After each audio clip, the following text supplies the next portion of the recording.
Bonjour à tous, le CAC 40 a connu un très bon mois de novembre, gagnant plus de 6%, 6,17% très précisément. Il faut dire que les données en provenance de l'inflation sont plutôt bonnes, voire très bonnes. Il y a véritablement une désinflation aussi bien aux États-Unis qu'en Europe, comme en témoignent les derniers chiffres publiés. D'ailleurs, quand on regarde les taux longs, il y a une très nette détente. Des taux longs, on a fait un plus haut de 3,02 sur le 10 ans allemand il y a quelques semaines, on est à 2,43.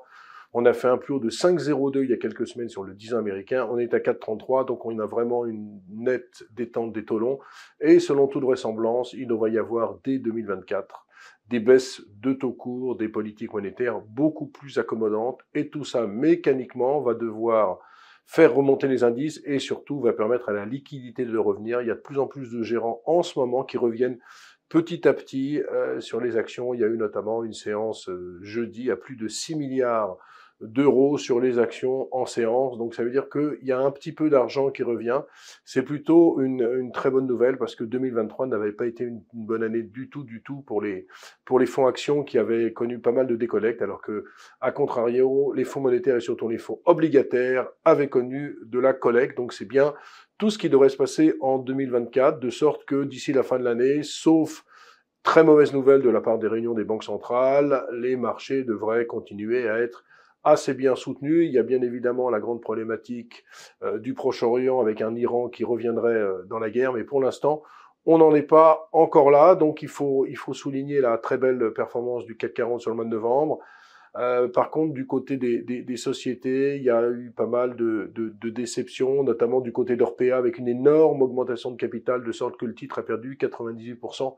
Comme je n'ai cessé de vous le dire, quand le titre valait 50 €, ne touchez surtout pas à Orpea, parce qu'il y a une recapitalisation massive qui est attendue, et donc cette recapitalisation massive va peser bien évidemment sur l'ensemble des actionnaires. Dans le monde des small et mid, comme je le disais, notamment sur Boursorama jeudi, ça redémarre également. On a eu un CAC Small qui a gagné 7% sur le mois de novembre, avec des investisseurs qui ne reviennent pas encore, mais la décollecte est quasiment finie, puisque la semaine dernière, on a eu une semaine de collecte positive avec 14 millions d'euros qui sont venus dans les fonds Small et Mid. Je vous rappelle qu'il y a 161 fonds Small et Mid en France. Il y avait 27 milliards il y a 5 ans.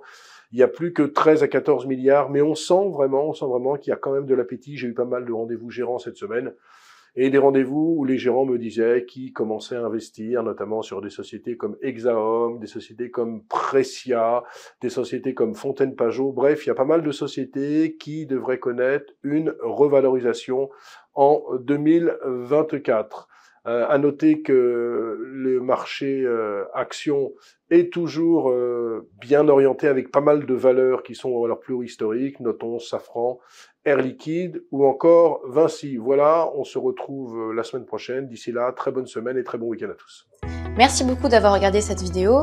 N'hésitez pas à réagir dans les commentaires ou à liker et partager cette vidéo si le contenu vous a plu. Et pour ne rater aucune de nos prochaines émissions, vous pouvez vous abonner à notre chaîne et activer les notifications. Et pour plus de contenu, n'oubliez pas que le dernier rapport rédigé par nos experts est accessible en cliquant sur le lien de description. On se retrouve tout de suite dans les commentaires et je vous dis à très bientôt pour une prochaine vidéo.